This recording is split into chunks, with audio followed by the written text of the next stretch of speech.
네, 7월입니다. 7월에는 어떤 시각으로 시장 봐야 할지 월간 투자 전략에서 확인하시죠. 박희찬 이사님 모셨습니다. 안녕하세요. 네, 안녕하세요. 네, 안녕하세요. 이제 상반기 다 갔고 하반기 시작이에요. 네. 새로운 달이 또 시작됐습니다. 네. 그래서 저희 또 얼굴을 이렇게 보게 됐는데 네. 이번 달에는 어떤 이야기로 시작할까요? 일단은 미국 경기가 그다지 좋지 않은 상황, 그나마 버팀목이었던 뭐 중국, 유로존의 경기 좋지 않다. 요 얘기로 좀 시작을 해볼까요? 예, 뭐 미국이 그다지 안 좋다기보다는 사실 뭐 괜찮긴 하죠. 예, 생각보다는. 예, 괜찮기는 합니다. 이번에 이제 GDP 뭐 잘 나왔죠.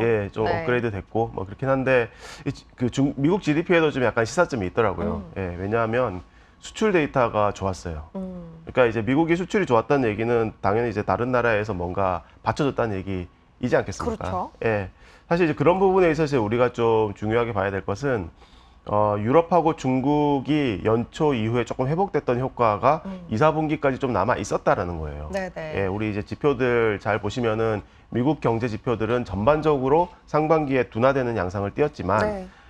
중국 뭐 리오프닝 효과 우리 많이 얘기했고. 많이 기대를 사실 했어요. 네, 그렇습니다. 뭐 기대만큼 뭐 이런 얘기는 자꾸 수식어가 따라붙지만 네네. 어쨌든 방향은 회복하긴 했었죠. 네, 그 다음에 유럽의 경우에는 사실은 생각보다는 조금 더 오래 회복세를 보였습니다. 지난해 연말 이후 뭐 천연가스 우려 완화 네. 이후에 회복세가 4월 달까지 회복세를 띄었는데 공교롭게도 유로존 중국 데이터들이 5월 달부터 조금 슬로워지기 시작했습니다. 예, 그래서 이 부분을 저희가 되게 중요하게 봐야 된다라고 강조를 합니다. 지금 상황에서요. 네. 그러니까 미국이 둔화되는데 다른 나라가 좀 받쳐줬던, 메이크업 해줬던 상황이 있었다라는 얘기죠. 네. 그것이 이제 5월 달 이후에 조금 다른 변화를 맞고 있지 않느냐, 이렇게 이제 봐야 될 그런 상황으로 보입니다.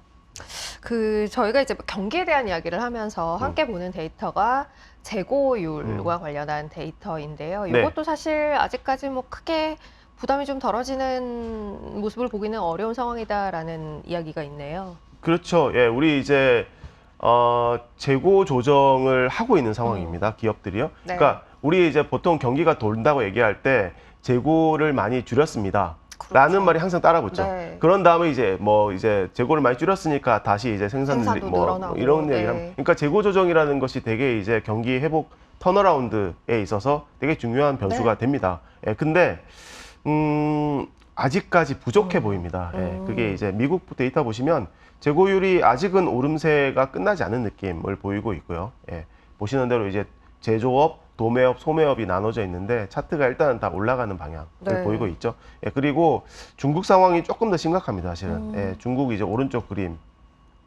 연도별 재고율, 월별 추이가 이제 좀 정리되어 있지 않습니까? 네. 예, 지금의 흐름은 2020년 팬데믹 쇼크 당시를 제외하면 가장 높은 수준입니다. 주황색 선이죠. 그렇습니다. 네. 예, 여기 주황색 선 나와 있죠. 예, 그래서 중국이 재고 조정이 그렇게 지금 원활하지 않은 상황이다라는 게 지금 잘 보이는 것이고, 결국은 하반기에 재고 조정을 해야 되는 그런 압박, 그런 부담이 상당히 지금 잔존해 있는 그런 분위기라고 보시면 될 것 같아요. 그런데 뭐 원활하지 않을 가능성이 사실은 있어 보이는 것이고. 그럼요. 예. 알겠습니다.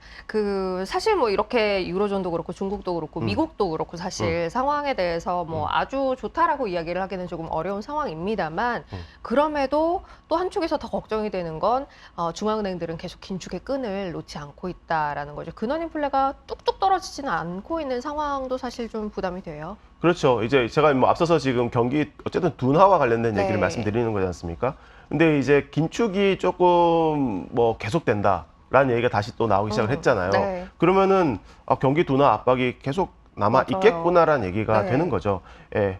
그와 관련해서 이제 미국의 인플레이션이 주는 압박감이 분명히 있습니다. 이제 인플레이션도 사실 이제 우리가 두 개를 구별해서 보는데, 헤드라인 인플레라고 표현하는 거 있지 네. 않습니까? 전체적인 인플레이션 수치는 사실 계속 떨어지고 있어요. 네. 그리고 다음 달에 확인될 미국의 헤드라인 CPI 상승률은 꽤 많이 떨어질 걸로 보입니다. 작년 6월 달 유가 기저효과가 워낙 크기 때문에요.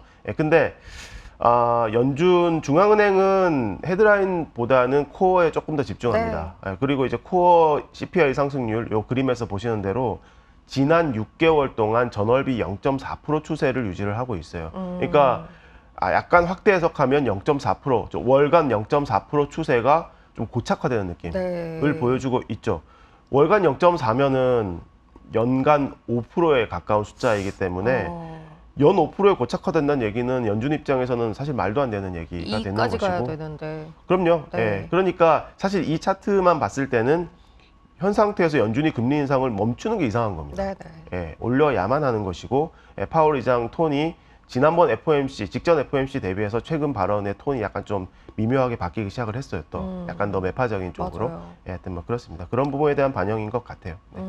자, 그러면 이제 우리나라 이야기를 좀 해볼 텐데, 사실 뭐 바깥쪽에 유럽도 그렇고 중국도 그렇고 미국도 그렇고 썩 그렇게 뭐 상황에 대해서 좋다는 이야기를 하기 힘들다면 우리나라 입장에서도 수출 측면에서 네. 영향을 받을 수밖에 없죠. 사실 뭐 최근 계속 좋지 않은 상황이기는 해요. 네, 일단은 수출이 전년 대비해서 10% 수준의 네. 이제 감소율을 계속 기록하고 있었습니다. 6월달 수치는 조금 좋을 것 같아요. 예, 그게 이제 뭐 7월달 어닝 시즌으로 이어지는 요 구간의 주식시장에 대해서는 조금 이제 긍정적인 수출 관련해서는 긍정적인 뉴스가 될 거라고 보고는 있습니다. 예, 근데 저희가 좀 주목하는 바는 이 지역향 수출을 좀 분해해 봤을 때 분위기가 앞서 말씀드린 경기 흐름하고 다 잘 연동되고 있다는 얘기예요. 네네. 예, 무슨 말씀이냐면 사실 중국향 수출은 이미 안 좋습니다. 근데 이 부분은 순수하게 경기적인 요인만으로 설명되지는 않아요. 예, 미국의 IT 기술 견제와 관련된 네네. 여파가 지금 큰 거고요. 보다 더 주목하는 것은 유럽향, 미국향 수출이 어쨌든 꾸역꾸역 증가세를 유지해 왔었는데 이게 감소세로 좀 전환하는 네. 그런 방향성을 띠고 있다라는 얘기죠. 그래서 앞서 말씀드린 대로 유럽이 일단은 조금 회복세를 띠다가 다시 이제 슬로우해지고 있고 미국은 어쨌든 견고하지만 그래도 어쨌든 계속 둔화되는 그렇죠. 방향이기 때문에 하반기에 이 미국향 그리고 EU향 수출이 둘 다 일단 감소 전환하는 그런 방향성일 가능성이 높지 않느냐. 앞서 말씀드린 경기 흐름상으로 보면은 네. 그렇게 해석이 가능한 부분인 것 같아요. 네. 그 최근에 많이 하는 이야기 중에 하나가 이제 경기가 돌아서는 시점이 조금 지연되는 것 아니냐. 그러니까 네. 뭐 올해 하반기 내년 초 정도에 경기가 좀 나아질 것에 대한 예상을 했었다면 그 시기가 좀 미뤄질 것 같다. 그러니까 네. 좋지 않은 기간이 좀 길어질 것 같다라는 이야기들을 많이 하는데 해외 네. 그림은 어떻게 그리고 계세요 지금? 예, 지금 이제 글로벌 뉴스를 갖다가 워낙 많이 접하시니까. 네.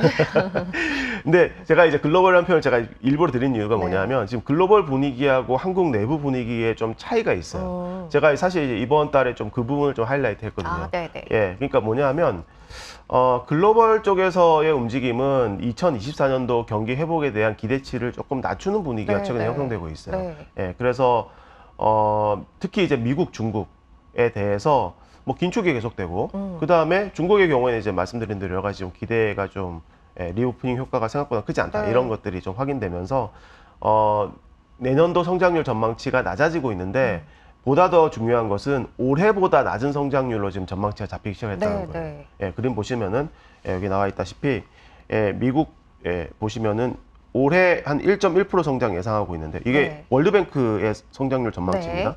내년도에는 0.8로 지금 전망을 하고 낮아지는 있어요. 거죠. 낮춰버렸죠. 원래는 회복이었습니다. 네. 보시는 대로.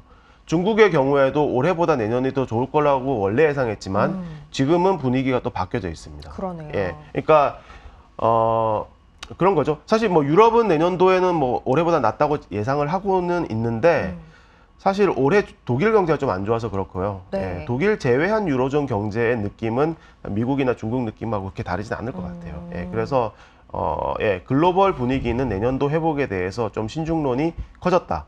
예, 그리고 특히 이제 이걸 좀 구별해 보면은 내년 상반기까지는 둔화 기조가 조금 더 이어지지 네. 않겠느냐. 가장 직접적으로는 긴축이 조금 더 연장되는 데 네, 따른 네. 그런 부담이 좀 더 잔존한다. 이런 느낌으로 보시면 될 것 같습니다. 이번 달에 좀 초점 맞춘 건 그렇지만 글로벌 분위기와 한국 분위기가 좀 다르다라는 부분이라는 이야기를 하셨는데 어떤 얘기인가요? 그러니까 이제 한국이 되게 좋다 이런 느낌으로 제가 말씀드리기 위한 게 아닙니다, 사실. 네. 예, 그러니까 무슨 말씀이냐면 어쨌든 우리나라는 수출 중심, 개방형 경제이지 않습니까? 그렇죠. 그럼 이제 대외 경기의 분위기를 한국이 느껴야 되는 거잖아요. 근데 내부적으로 최근의 분위기는 경기 회복론이 굉장히 네, 강해 보인다라는 얘기입니다. 네. 그래서 이제 제가 사실 잘 안 보는 데이터지만 구글 트렌드에서 최근에 이제 분위기를 조금 따왔습니다. 뉴스 검색에서 키워드를 갖다가 얼마나 이제 네. 보느냐 이런 부분이거든요. 그래서 보시는 대로 한국에서는 지난 6월 달 이후로 경기 회복에 대한 키워드가 굉장히 지금 크게 상승을 그러네요. 했어요. 보시는 대로 이제 되게 비슷한 수준으로 가왔었죠. 그 전에는. 네. 미국의 경우에는 리세션이 여전히 회복 대비해서는 좀 더 압도적인 키워드입니다. 사실 네. 이 부분은 국가별로 다 검색할 수 있어요. 근데 어쨌든 전 세계로 확장해서 봤을 때도 여전히 마찬가지로 리세션이 훨씬 더 회복 대비해서는 좀 더 압도적인 키워드이다라고 말씀드릴 수가 있습니다. 이렇게 형성되는 여론이랄까요? 분위기가 이제 네. 기업들의 이익 전망에도 반영이 되고 있을까요? 예, 현재 지금 그런 상황이죠. 어쨌든 주식시장 상황이 좋기도 했었고, 네, 그러다 보니까 우리 애널리스트들이 이제 보통 주가를 좀 따라가서 또 어닝 전망에 반영하기도 하기 때문에, 네. 그래서 그런 분위기가 실제로 이제 우리 이익 전망에 잡히기 시작을 했어요. 지금 이 그림 한번 보시면은, 네. 앞서 말씀드렸던 중국이 가장 대표적인데, 네. 올해 이익 전망치 낮춰요. 상당히 크게 낮추고 있습니다. 그러네요. 내년도에도 전망치를 낮추고 네. 있어요. 보시는 대로. 그러니까 일단 분위기가 안 좋다는 게 역력하게 지금 드러나고 있어요. 미국의 경우에는 상대적으로 견고하지만 아주 완만하게나마 살짝. 내년도 어닝 전망치가 역시 마찬가지로 좀 낮아지는 분위기입니다. 네. 한국은 올해는 계속 낮추고 있어요. 근데 내년도가 올라가네요. 오히려 높아지고 있습니다. 네. 그럼 이제 증가율상의 변화는 엄청나게 크겠죠, 당연히. 그러니까 지금 EPS가 내년도에 뭐 60% 이상 증가한다, 막 이런 얘기가 지금 나오기 시작을 했습니다. 지금 순수하게 이제 그런 전망을 따라가게 되면은 당연히 이제 지금 상황에서 주식을 적극적으로 하는 게 맞겠죠.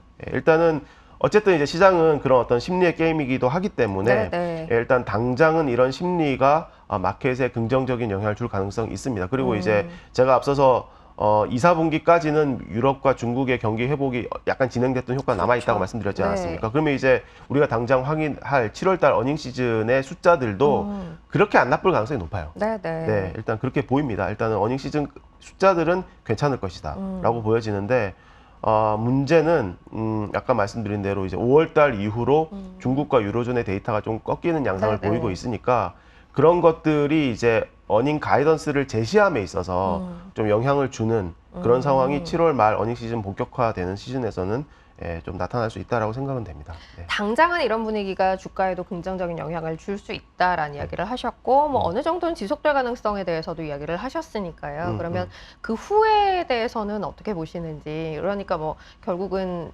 분위기가 이어질 수 있겠느냐, 지속 가능하겠느냐라는 건데 뉘앙스는 그렇지 않을 수 있다라고 들려요. 네, 그렇습니다. 어쨌든 이제 경제 지표들 우리 데이터 디펜던트, 그러게요. 우리 되게 익숙한 표현이 됐지 않습니까? 그러니까 이제 5월달, 6월달에 약간 좀 이제 유럽과 중국이 주춤하는 분위기가 3, 4분기에 이제 좀 이어진다라는 느낌이 조금 강해지면은 아까 말씀드린 대로 이제 기업들이 이제 실적 발표를 할 때도 어닝 가이던스에 이제 그런 부분을 갖다가 조금 이제 반영하기 시작을 할 것이다라고 판단을 하고 있습니다. 그래서 일단 가이던스는 조금 이제 보수적일 것이다라고 일단 기본적으로 판단을 하고 있고요. 어쨌든 말씀드렸던 이 글로벌 특히 이제 미국 상황과 한국의 어떤 경기 심리의 어떤 차이는 실제로 주가에 지금 반영이 되고 있어요. 그림 보시는 대로 한국에서는 순환매가 되게 활발했습니다. 일단은 우리 이제 2차 전지부터 막 시작해가지고 소재 쪽이죠. 그 다음에 이제 IT 돌고 산업재 막 이렇게 같이 갔어요. 전형적인 이제 경기 민감 섹터들이 다 같이 이제 순환매, 뭐 상승, 뭐 양상을 띄었었고요. 반면에 미국은 느낌이 많이 다르죠. 괴리가 커요. 미국은 이제 IT 중심으로 빅테크 중심으로 이제 주가가 완전히 날아갔었고 다른 시크릿컬 쪽들은 뭐 6월 달에는 살짝 나아지긴 했습니다만 어쨌든 연초 이후로 거의 이제 횡보하고 있는 상황을 보여주고 있죠. 그러니까 경기에 대해서 뭔가 약간 좀 불편한 그런 판단들을 미국은 이런 쏠림으로 지금 반영을 하고 있는 것이고요. 한국은 이제 낙관 심리가 조금 더 세다 보니까 이렇게 이제 활발하게 순환매가 이루어지고 있는데 한국이 이렇게 약간 독립적인 양상을 지속할 수 있느냐? 그거는 이제 우리나라가 수출 경제이기 때문에 해외 경제 상황에 결국은 영향을 받게 될 것이다라고 보고 있습니다. 그래서 한국도 좀 약간 차별화되는 그런 분위기, 그러니까 실적주 중심으로 좀 압축해야 되는 그런 분위기로 갈 가능성이 높다고 보고 있어요. 아주 따로 가기는 힘들 것이다. 그렇습니다. 라는 이야기네요. 알겠습니다. 지금 뭐 좀 압축적으로 실적주 위주로 봐야 한다라는 이야기를 하셨습니다만 구체적으로 전략에 대한 이야기를 조금 더 해볼까요? 네, 일단은 뭐 미국 중심으로 먼저 말씀 한번 드려볼게요. 사실 이제 저희가 미국 주식에 대해서 일단 상대적으로 좀 긍정적인 의견이고 다른 나라들 대비해서는요. 그 중에서도 역시 빅테크 중심으로 갈 수밖에 없다는 얘기를 갖다가 저희가 하반기 전망을 하면서도 되게 강조를 드렸었습니다. 네. 근데 어쨌든 그 중심에 AI 테마가 있죠. 근데 이제 그 AI 테마도 약간 좀 최근 들어서 약간 주춤합니다. 일단 네. 주가가 너무 많이 달렸기도 했지만 그 기저에 다른 변화가 있어요. 그게 바로 이제 실질금리 상승에 대한 부담입니다. 예. 그러니까 우리 이제 통상적으로 알고 있는 이론적으로 우리가 잘 알고 있는 것은 실질금리 올라가면 주가가 안 좋다는 거죠. 그렇죠. 실제로 이제 여기 이제 제가 이제 정리해 놓은 그림 보셔도 그게 잘 확인됩니다, 사실은. 예. 보시는 대로 이제 금리가 막 올라갈 때 주가가 이제 나빠지게 되죠. 네. 제가 거꾸로 말씀드렸는데, 예. 금리가 올라갈 때 이제 주가가 이제 꺾이는 그런 주황색이 변화를 금리, 보이게 검은색이 주가. 됩니다. 예. 보시는 대로 이제 반비례 관계가 네. 선명한데요. 근데 5월달 이후로 분위기가 좀 많이 달라졌어요. 그렇지 않습니까? 네, 네. 예, 실질금리 올라가는데 주가가 같이 올라갔어요. 그러네요. 방향이 같아요. 그렇습니다. 근데 사실 과거에도 아주 짧게는 이런 현상이 빈번하게 발생을 합니다. 네, 네. 근데 지속 가능하지 않다는 게 문제죠. 예. 그래서 결국은 실질금리가 올라간 부담을 미국의 특히 이제 많이 올라갔던 기술주들이 AI 테마들이 느끼게 될 것이라고 봐요. 예. 그래서 주가가 꺾인다는 얘기는 아닙니다. 하지만 좀 모멘텀은 조금 이제 약화되는 것은 우리가 좀 감안을 해야 될 것이라고 봐요. 네, 알겠습니다. 이제 전략 측면에서 저희 이야기하면서 늘 빠지지 않았던 게 최근에 채권에 대한 네, 네. 전략이에요. 사실 조금 안전한 것들 위주로 가자라는 이야기를 계속해서 드려왔었는데 네. 변함없을까요? 예. 어쨌든 저희가 이제 경기는 둔화되는 방향으로 보고 있기 때문에 저희가 이제 하반기 전망을 하면서도 이제 바벨 포지션을 강조를 드렸어요. 네. 그러니까 미국의 빅테크 성장주들 플러스 미국채, 미국 IG 채권 뭐 이렇게 이제 말씀을 드렸습니다. 근데 사실 미국 채권 상황이 단기적으로는 그렇게 좋지가 않아요. 네. 예, 왜냐하면 연준 금리 인상에 대한 전망이 조금 바뀌었죠. 예, 원래는 금리 인상이 이제 상반기에 끝난다. 네. 5.25 수준이면 이제 다 왔다. 이런 거였는데 지금 이제 갑자기 2번 더 인상한다. 이런 식으로 네. 이제 네. 최종 금리 레벨에 대한 판단이 바뀌어 가는 상황이죠. 그런 부분에 대해서 지금 미국의 단기물 금리가 지금 적극적으로 지금 반영을 하고 네. 있습니다. 단기물 금리 올라가는데 장기물 금리도 반응을 하고 있어요. 하지만 단기물 금리만큼 반응하진 않죠. 왜냐하면 장기물은 정책 금리만 보는 게 아니라 그렇죠. 이렇게 해서 금리가 더 올라가면 경기는 더 압박을 받지 않느냐. 네, 네. 그러면 장기물 금리는 그런 부분도 프라이싱 해야 되니까 충분히 안 올라가게 되는 거죠. 그 결과 장단기 금리차 역전 현상이 더 지금 벌어졌어요. 더 이제 심화되면서 금리 역전 심화는 이제 우리 또 리세션 신호라고 이해를 하게 되죠. 네. 그런 압박이 좀 이제 커지고 있는 상황입니다. 그래서 일단 단기적으로는 특히 이제 7월달 FOMC에서 일단 금리 인상 할 것 같거든요. 네. 그래서 7월달 FOMC 금리 인상, 근데 사실 그 부분은 마켓에서는 반영됐다고 보고 있고요. 이제 그 다음에 추가적으로 어떤 메시지를 줄 것인지 네. 그거에 따라서 이제 채권 시장의 방향성이 갈린다라고 봐요. 그럼 이제 7월 달에는 채권 시장이 딱히 이제 큰 모멘텀을 띠기는 어려울 것 그러네요. 같고, 그럼 이제 한국 채권 시장 보시면 네. 지금 그림 보시면 이제 잘 나와 있지만 미국 뭐 거의 그냥 따라다니잖아요. 그러네요. 그럼 이제 뭐 한국 채권 시장도 이제 지금 같다는 얘기죠. 동일한 일단 기본적으로. 관점에서. 일단 그렇습니다. 일단 단기적인 조정 관점이고요. 근데 어쨌든 시간이 갈수록 경기 둔화, 디스인플레이션 그런 컨셉화에서 채권 시장이 결국은 강해질 것으로 보고는 있습니다. 금리 전망이 최근에 바뀌었고 이게 이제 반영이 되고 있는 구간이기 때문에 네. 단기적으로는 조금 모멘텀을 잃는 구간일 수 있다. 다만 이제 큰 그림에서의 흐름 자체는 여전히 긍정적으로 보고 있다라는 이야기였고요. 이외 뭐 일본 시장 사실 워낙 좋았고 최근에 자금이 그쪽으로만 가고 있다라는 이야기들도 많이 하니까요. 그런 부분에 대해서는 어떻게 보시는지도 좀 정리를 해보죠. 저희가 이제 하반기에 이제 완만한 달러의 강세 컨셉화에서 롱숏 전략을 갖다가 추천을 드렸었습니다. 네. 그래서 이제 그러면은 달러 강세 그럼 엔화 약세 그럼 일본 주식 좋겠네 이게 이제 하나의 컨셉이 있었고요. 그 다음에 상반기에 조금 달렸던 금값의 경우에는 조금 이제 슬로워질 것이다라는 걸 얘기하면서 일본 주식 롱 그 다음에 금 쇼트 전략을 갖다가 하반기에 소개를 해드렸었습니다. 지난달에요.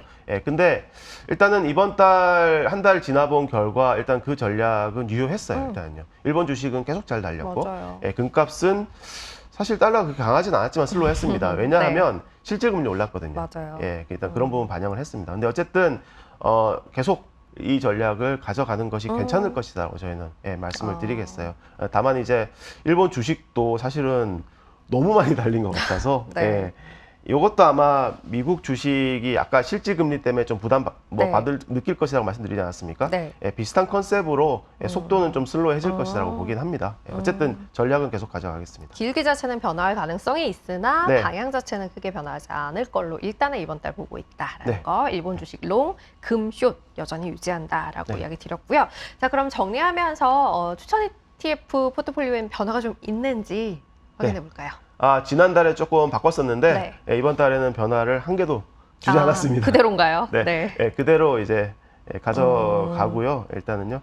뭐 코어 주식, 저변동성 주식과 저변동성 미국 주식과 네. 선진국 회사채 계속 가져가고 코어 자산에는요. 네. 그다음에 이제 세틀라이트 쪽에는 일단은 AI 테마에 조금 집중하는 컨셉에서 계속 두 개의 ETF를 소개해드리고 있는 상황이고요. 네. 그 다음에 이제 저희가 계속 지속적으로 강조해왔던 LIT, 그 다음에 페이브는 뭐 계속 유지하고 있습니다. 성과도 뭐 괜찮고요. 특히 이제 페이브는 사실 이번 한 달 동안 엄청난 성과를 보였습니다. 네.